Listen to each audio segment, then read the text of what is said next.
Worksheet है आपकी, पहली वर्कशीट है।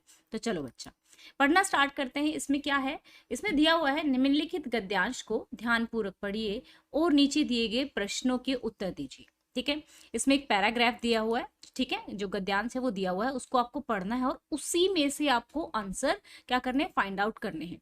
जब आपको गद्यांश में से, ठीक है, जब आपको गद्यांश में से आंसर फाइंड आउट करने होते हैं तो आपको पैराग्राफ पढ़ते वक्त ये ध्यान रखना होता है कि आप इंपॉर्टेंट कीवर्ड्स को अंडरलाइन करते चलें, क्योंकि उसमें से ही आपके सारे क्वेश्चन बने हुए होते हैं। जब आपका एग्जाम होगा तो उसमें आपकी स्पीड देखी जाएगी, ठीक है ना। तो चलिए, अभी तो आपका पहला ही ये पैसेज है, तो किस तरीके से आपको करना है इसको समझ लो, बहुत आसान है। चलो बच्चा, भर पेट मांस वही शेर खा सकता है जो अपने हाथ पांव हिलाता है, घर से बाहर निकलता है, दौड़ धूप करता है और कभी कभी बलवान हाथियों से भी लोहा लेने के लिए तैयार रहता है। इस दौड़ धूप का नाम ही परिश्रम है, इसी को उद्यम कहते हैं।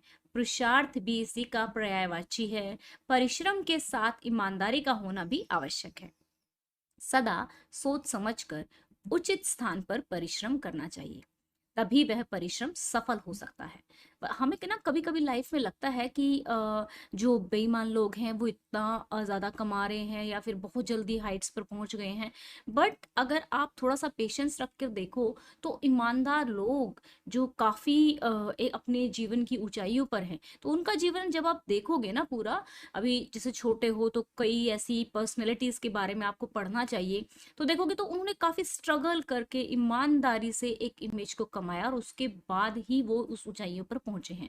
तो इसीलिए कहा गया है कि परिश्रम जो है उसके साथ साथ ईमानदारी भी बहुत जरूरी होती है। ठीक है, सदा सोच समझकर उचित स्थान पर परिश्रम करना चाहिए, तभी वह परिश्रम सफल हो सकता है, वरना उसका परिणाम निष्फल हो जाएगा। जीवन में परिश्रम से ही सफलता मिलती है, मन में केवल इच्छा कर लेने से नहीं। मेहनत बड़े पुरुष या व्यक्ति बनने की निशानी है। इसीलिए विद्यार्थियों, यदि तुम भी जीवन में कुछ करतब कर दिखाना चाहते हो तो परिश्रम रूपी लाठी का सहारा लो। पता है आप लोगों को, जीवन में ना कुछ भी गुम हो सकता है, कुछ भी, लेकिन आपके द्वारा किया गया परिश्रम जो होता है, चाहे आप किसी क्लास में करते हैं, चाहे आप किसी एरिया में करते हैं, वो कभी गुम नहीं हो सकता। वो आपके पास लौटकर फल के रूप में आएगा ही आएगा। तो इसलिए हमें मेहनत करनी चाहिए, अच्छे से पढ़ाई करनी चाहिए, वो हमारे काम आती है। ठीक है बच्चा, तो चलो अब देखो बिल्कुल आसान से किस तरीके से आपको इसके क्वेश्चन जो हैं पहले पढ़ने हैं और फिर उनको क्या करना है, आंसर फाइंड आउट करना है। भर पेट मांस कौन सा शेर खाता है, ठीक है ना। तो मांस, भर पेट, ये दो इंपॉर्टेंट है, तो जहां पे भर पेट था वहां हम जाएंगे पैसेज में और वहीं से देखेंगे। तो इसमें लिखा हुआ भर पेट मांस वही शेर खा सकता है जो अपने हाथ पांव हिलाता है, घर से बाहर निकलता है, दौड़ धूप करता है और कभी कभी बलवान हाथियों से लोहा लेने के लिए तैयार रहता है। अब आप 10th क्लास के स्टूडेंट हो गए हो तो थोड़े से बड़े आंसर हम लिख सकते हैं।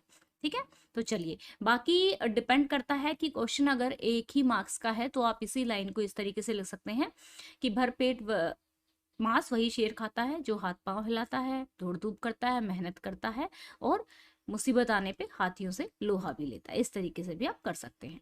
तो चलिए, अब गद्यांश में आए परिश्रम शब्द के पर्यायवाची शब्द ढूंढ कर लिखिए।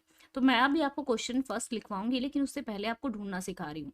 देखो गद्यांश में परिश्रम के साथ साथ देखो परिश्रम भी मेहनत करना होता है, उद्यम भी मेहनत करना होता है, पुरुषार्थ भी मेहनत करना होता है, और यहाँ पे भी ये दिया हुआ है मेहनत। ठीक है, तो ये 4 वर्ड्स आप लिख देंगे। सोच समझकर उचित स्थान पर किया गया परिश्रम ही क्या होता है, सफल होता है ना।